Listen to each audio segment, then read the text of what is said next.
Hey guys, welcome to the ECG lab. Right now I'm going to record my heart rate and I'm all hooked up, like the picture shows on in your lab manual. So again, you guys need to make sure you read over the lab manual before watching this, okay?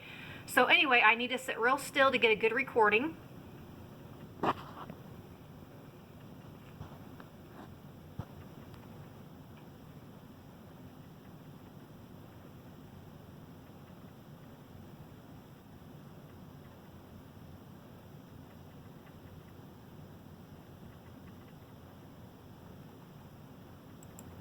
Okay, so I stopped it. This is a typical recording, guys. Now, as you guys are learning, you have a cardiac cycle that looks something like this, okay? And you have the associated waves. The first wave right here is your P wave. That's when the atria contract. The spike is your QRS wave. That's when the ventricles contract, okay, and push the blood or go through systole. Systole means contraction. Then the last wave is your T wave. That's when the ventricles relax and fill up with blood. So you have three waves, okay? You have your P wave right here. Then you have your spike, okay? And then you have your T wave, okay? Now let's see if we can find them on my recording, okay? So here's a P wave. See that little wave? Now we do realize these are pretty compressed. So this is a P wave. Here's your spike. So this would be your QRS and your T, okay? My T does go up a little bit higher, but that's okay. Just pretend it like baseline, you know, it only went like that high. They're just a little bit bigger. That's okay. There's just some play in the system. So again, this is a whole cycle. This is a whole cycle. This is a whole cycle. See how they all look the same? So that's a P, that's a P, that's a P. That's a spike, that's a spike, that's a spike. That's a T, that's a T, that's a T, okay? So what I can also do and correlate this is I'm going to take my heart rate real quick, okay? So this is something else that has to be done in the actual directions. And what I'm going to do is count my heart rate for 15 seconds. So I'm going to be quiet real quick and take that at my pulse. And again, this is like how many pulses I have. So I'm going to do that real quick.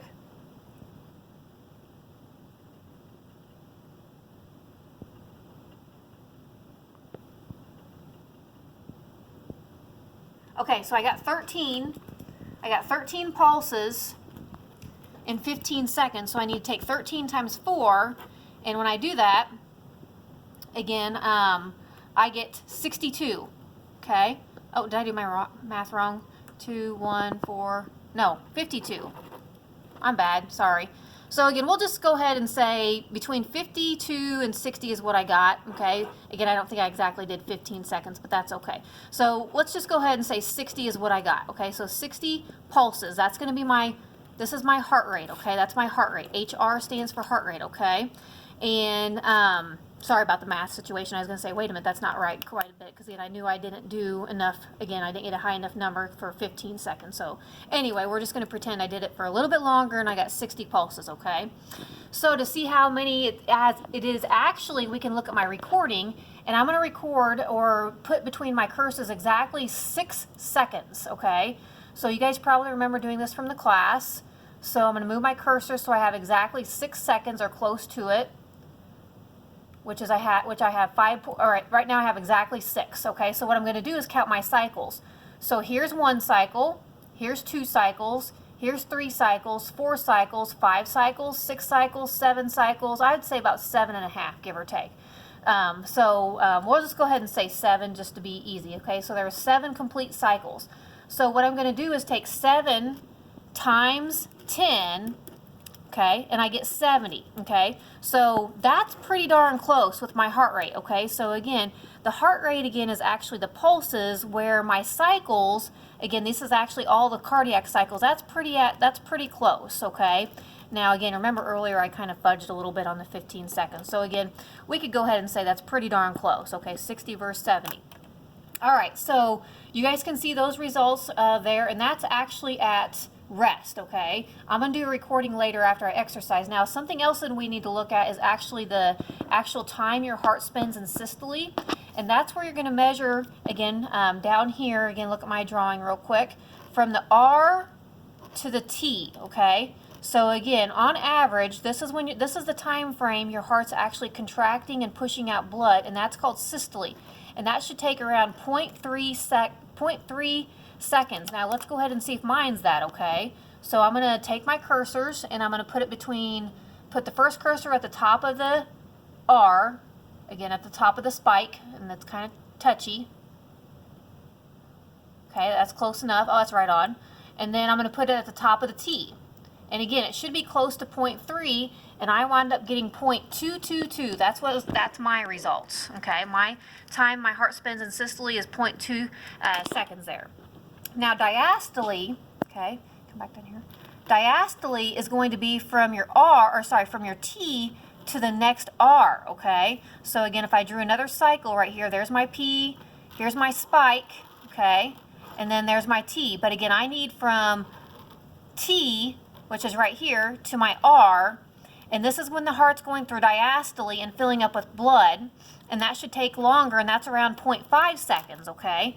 And again, that's all stated in your book, but let's see what mine exactly is. Mine wind up being 0.055. Wow, that's pretty close. Okay, so mine winds up being 0.55, so pretty darn close, okay? So anyway, so after I exercise, what do you think is going to happen? Well, we're probably going to have more cardiac cycles or a higher pulse, and these time frames are going to be a lot less. This one might be 0.1, this one might be 0.3. We'll see. So that's going to be what I do now, and I need to do one other thing, though, is I need to take my blood pressure real quick.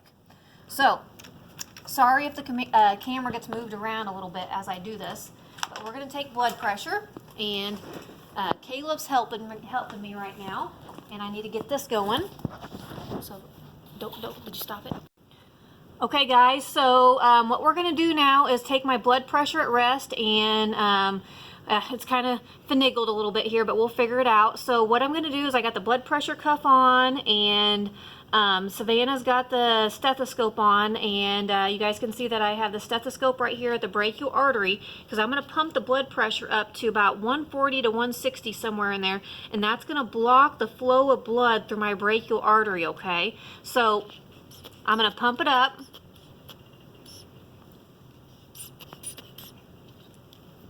And I'm going to block the flow. I'm going to pump it up to about 160. Okay, do you guys see that? 160. And thus I'm going to start decreasing the pressure, and Savannah's going to note when she first hears the sounds of the blood trying to rush through the blocked artery, and then also when the sounds are no longer heard, okay? So right now she hears nothing, okay? And I'm going to slowly start decreasing the pressure, and we'll see what happens. And she's going to note what she hears.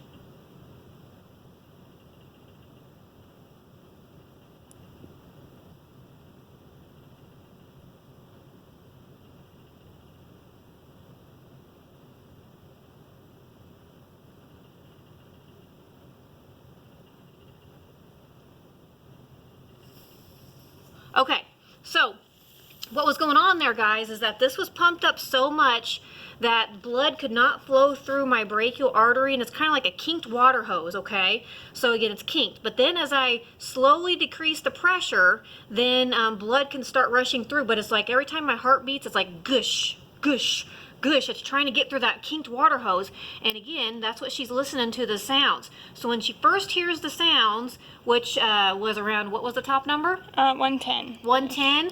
That's when she first heard the thumping sounds, are called Korsakoff sounds also, and that is going to be my systolic number. That's like the push and the drive, but then I slowly keep decreasing the pressure in the cuff, and thus you keep hearing the sound every time there's a gush, gush, gush. You're listening to the blood that's actually in the artery. You're not listening to the heart, guys. These are not heart sounds. This is actually the blood trying to get through that kinked artery. So again, as I slowly decrease the pressure and that blood's rushing through there, again, the pressure gets less and less and less, and eventually you no longer hear that gushing sound trying to get through, the blood trying to get through the actual blocked artery, and thus around, what number was my bottom number? 70. 70, whereas where the blood finally was back to regular smooth flow, and you no longer hear the pulsing of the blood trying to get through that blocked or totally occluded artery, and thus it's just the blood's flowing smoothly and nice and normal. Okay, so hopefully that makes sense. Now I'm going to go exercise and do all this over again.